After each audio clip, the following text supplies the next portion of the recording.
The diehard Seahawk fan here from the worldwide leader in sports, one of our favorites, and great to have you here on the program in person. Mina Kimes, good to see you. 32? Ask him. I'm not the only one who has them dead last, by the way. Just want that on the record. Listen, I'm not optimistic. I'm not delusional, but They're not good. mean, They're not good. Yeah, I don't think they're going to be first on the clock either next year. Pete Carroll team's not going to finish worse. But I mean, we just heard from Gino there talking about how, hey, this could be like, 2012, 2011, 2013 when no one was expecting it. And then a dynasty starts. I understand that. I just remember being there on a Thursday night. I think it was 2011 because it was the Dream Team Eagles that got waxed by the Seahawks on a Thursday night in front of the 12s. And Andy Reid's Eagles just got crushed by a team that we were wondering. Yeah. That was the question about those Seahawks on our pregame show. What's the identity of this team? And I kind of feel like we're back to that square one right now. In with some the ways, Seahawks. although to go back to 2011, Richard Sherman and Earl Thomas aren't walking through that door. But there's some young talent on that side of the ball. Gino mentioned the two rookie tackles. I thought both of them looked really good in the preseason. Right. And I think that's going to be what's really key to whether or not this offense is functional, because Geno Smith is actually, he's very accurate and decisive when he's not pressured. Right. When he's pressured is when things get a little bit dicey. So if the offensive line holds up, and I do think they've made some good moves, it's a very run-centric, kind of Sean McVay-inspired offense. You can see it working. Mina Kimes from ESPN right here on the Rich Eisen Show. By the way, I saw that states the 43rd anniversary of ESPN today. Really? Yes. Wow. Yeah, 43 years. I was 10 years old when ESPN started. You don't have to speak after that. I You don't have to say anything after that. No, 43 years ago today. Wow. Yeah. 19 years ago in May, I was handed a cardboard box. But you're doing great right there on the worldwide leader. There's no question about it. Thank you. How many shows are you on? With them? My main show is NFL Live. Right. And then in addition to that, Around the Horn, First Take. Sometimes I get to fill in on Pardon the Interruption, which is super fun. And then my own podcast, The Mina Kimes Show, featuring Lenny. Featuring Lenny. Yeah. I found it delightful, the number of people on your Twitter feed that were congratulating Lenny on the podcast. Yeah. No, For those who may not know who Lenny is, I know who Lenny is. You want to describe who Lenny is to people? So Lenny is my dog. And when I launched the podcast, I felt like I needed a co-host, a male co-host, to just garner some credibility amongst certain crowds. So but I also wanted a male co-host who wouldn't talk a lot. Neutered as well? He is neutered. Fixed? Yeah, okay, good. He is. Help control the pet population. Doesn't always act like it, but Okay. And the most common piece of feedback I get from my listeners is it should be called The Lenny Show featuring Mina Kimes. That's right. Ouch. Well, that sounds like Patrick Beverley's description of his role with the Lakers, right? Lenny's podcast. You're podcasting with Lenny. He's not podcasting with you. I think he sees it that way. Yeah. He used to do, when I first started it, I would let him ask one question. Yeah. And I would say it in the voice I use when I talk to him, which is humiliating, right? And I did it for maybe 4 months, but then I had Matt Hasselbeck as a guest. Growing up a Seahawks fan, I was very starstruck. Yes. And I just couldn't do it. I was like, I can't do the voice in front of Matt Hasselbeck. And that was the end of it. But people say he's been silenced. Okay. I don't know if I could broadcast at all in the way that I talk to my two dogs, Halo and Dylan. It would not be very good. What is it? How do you What does it sound like? I mean, I don't think anybody wants to do that. Yeah, nobody needs to see that. Not in front of you, not in front of Matt. Hasselbeck would not. Hasselbeck would that's not, the worst guy to do it in front of. Let you whip it down. He was so. I'll never forget Matthew is one of my favorite people on planet Earth. Great. His family, great people and everything. So You said family wrong. family. Thank you. So I'll never forget him showing up to the Pro Bowl after losing Super Bowl 40 to Pittsburgh. Cheated, but yeah. Understand? Well, this is his point. Illegal Said, Super Bowl. on NFL Total Access on NFL Network, we always had Mike Pereira, then the head of NFL refs, on our show to talk about the controversial calls from the previous Super Bowl. Mike had a previously planned vacation after Super Bowl 40. which I know I could see the look on your face. You're thinking like this was legit. Convenient. He didn't know that the Super Bowl would go off the wheels the way that it did. With a Roethlisberger where his helmet scored, but the ball didn't. And that crazy penalty, obviously, on the change of possession, the holding penalty that changed everything.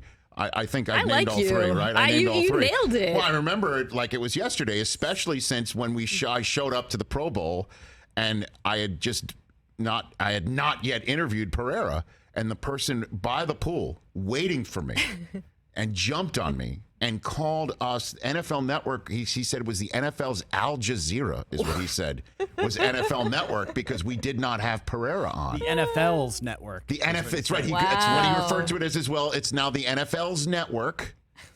And he just laid into me, just crushed me. And I'm like, dude, he's going to be on next week. And then I did ask him all of that. And I don't think Mike really had very good, satisfying answers for you, Holmgren, or anybody else in the 12 Nation, So All you have to do is Google worst officiated game in NFL history. Could you do that? Yeah. Chris? Stand by. Google worst officiated game in NFL history and see if Super Bowl 40 First page up. results. First page results is what Mina Kimes wants. Music City Miracle up there, too. How is that the worst? But the worst officiated Super Bowl Yeah, that'll work. in history, not playoff game, in history. Chris is one of the slowest Googlers of all time, unfortunately. I'm on him all the time for that. Not true. I could have done that myself and gotten the answer. You have a computer in front of But you. I'm interviewing Mina Kimes. I want to, now. Yeah. The Steelers had just stolen Super Bowl 40 from the Seahawks. That's one headline.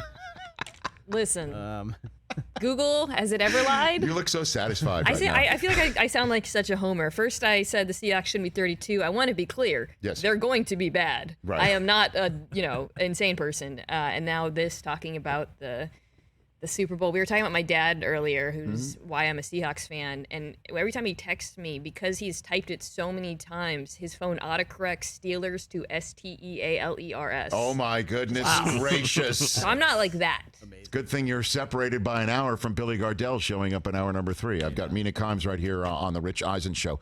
So just last night, my crew at NFL Network, the Game Day Morning crew, predicted Super Bowl 57's results. All 6 of us had the Bills. Kiss of death. Well, that's one way to look at it. Or incredibly accurate team, maybe the most accurate team on television, and I say that with respect to you.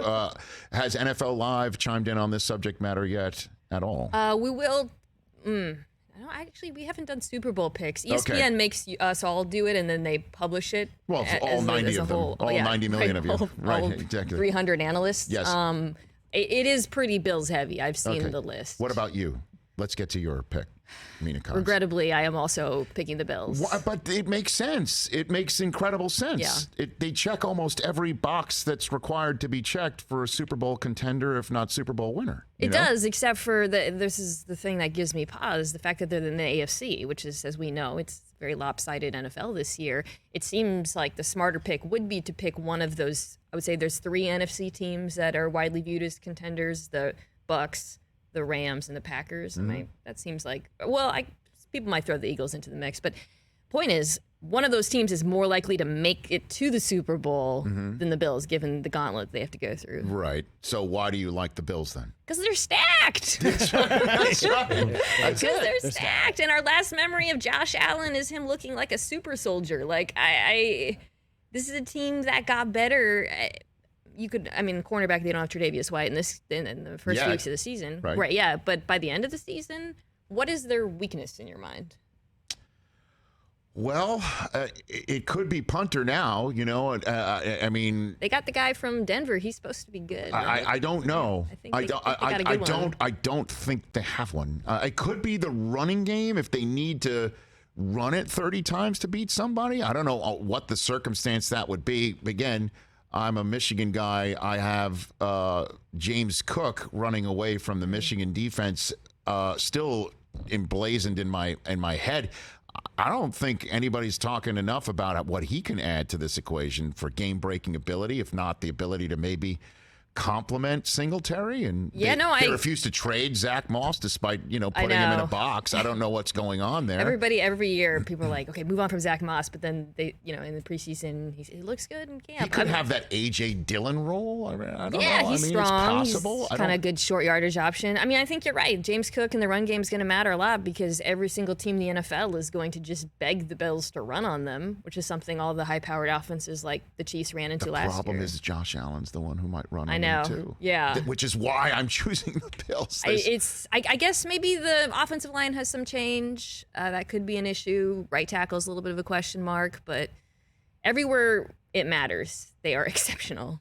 Mina Kimes here on the Rich Eisen Show. You also call preseason action for the Rams. What have you seen up close on this team that you can pass along to us to say that they have the chance to repeat? They're in that spot. I would say during the preseason, not a lot because Sean McVay is allergic to playing starters. But last year we said that, and by the time you got to the Super Bowl, you had guys who played in the preseason on rookie contracts having to step up in big moments like Nick Scott, safety, Ernest Jones, linebacker, because the way the Rams are built, as you know, is exceptionally top-heavy. So they need those later-round draft picks to play significant roles. And this year, with the departure of Von Miller, you need young players to step up in the pass rush. Darius Williams, starting cornerback's gone. That means, again, young players like David Long Jr. are going to have to contribute. I would say, though, Allen Robinson was probably the story of camp.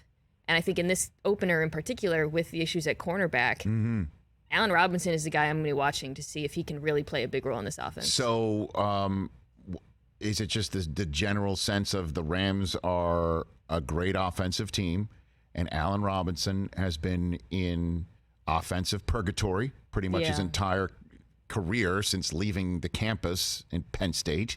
Is it as simple as 2 + 2 = 4 there?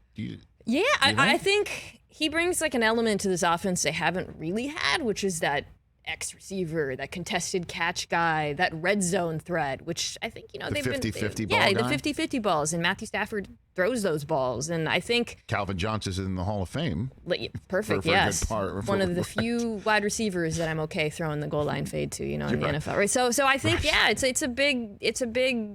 it was a huge addition for them, and our last memory of him is pretty bad from last year, but if there's any team I think you'd bounce back on, it would be Los Angeles. Okay, so who's your team in the NFC? Is it the Rams coming on? I've got the Bucs. I think that's chalk. Is that chalk? Are the Bucs the favorite? It is not chalk. Their win total is actually really high. They have a 11. Really? That's who I chose too. I chose the Bills over the Bucs because I chose the Bills over the Bucs because I do think, despite up front that issue in front of Brady, and that is obviously the kryptonite for any quarterback as well as Brady, certainly one that's 45.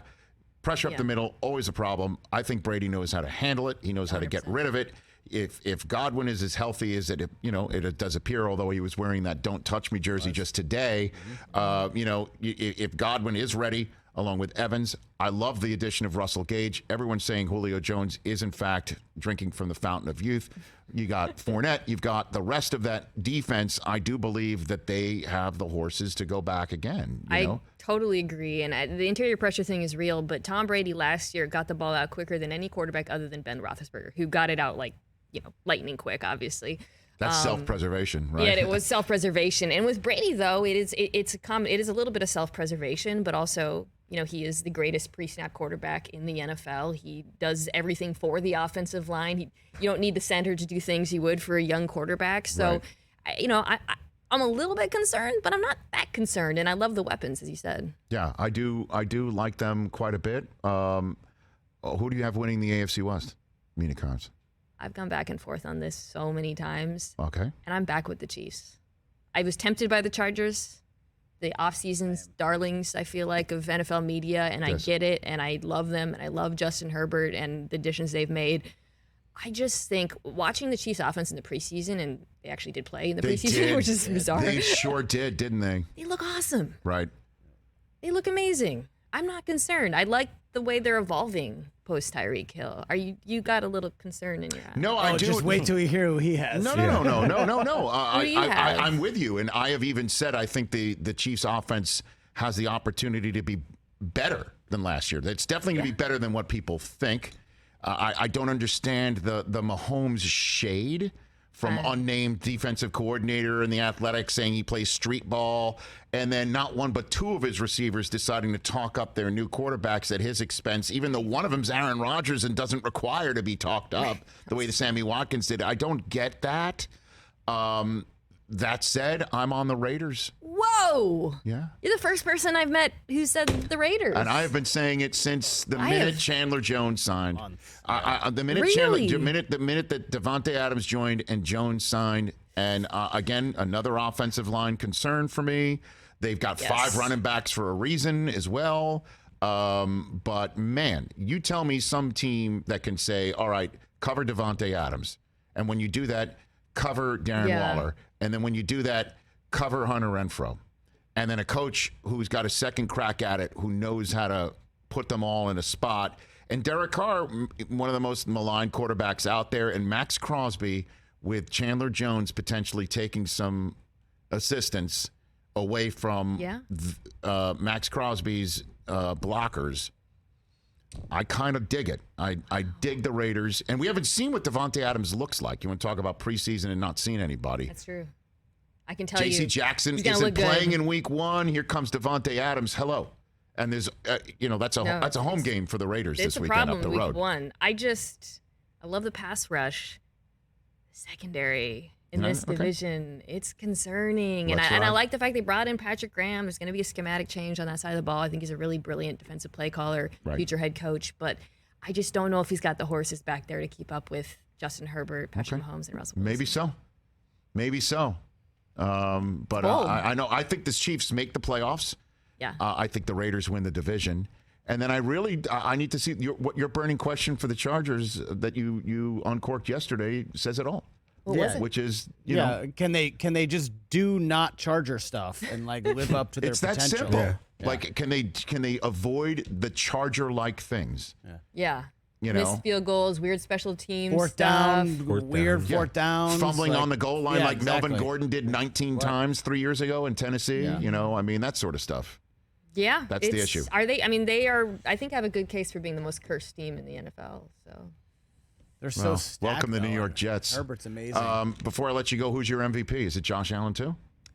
I like Patrick Mahomes for this because I think, as you know, MVP is a narrative award.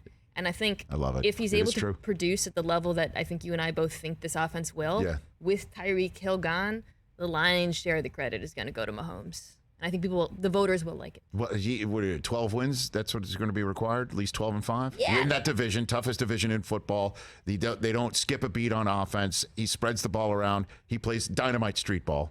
Right, and he wins the MVP. That's what you're saying. And essentially saying the lone anonymous defensive play caller will be in shambles.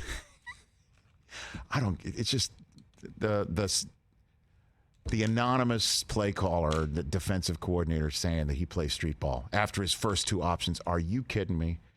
I mean, are you kidding me? And I do love the Chiefs' offensive line, rebuilt offensive line. I mean, Creed Humphrey is an animal up front. So. I agree with you. Go for it, Chris. Got 2 minutes left. Mina, who's got the best chance to be this year's Bengals in your mind? Kind of out of nowhere, they were such a long shot going into the season last year and make the Super Bowl. And then just circumstances and stars aligning. Yeah. Well, I would say out of nowhere is tough because I was gonna say the Colts have like a Bengals-like feel to me, where everyone kind of assumes that like they'll be fine, but I don't think people think of them as a Super Bowl team. And I think because of the division, because I think people are underrating the defense, and because I feel like Matt Ryan still has it, all of a sudden it could be the divisional round, and we're like, whoa, the Colts are still in here. This. I think that's entirely plausible. But they're not like from the depths of the Bengals. That's part of the reason why you're from the depths of the Bengals all the way to the top. Dolphins?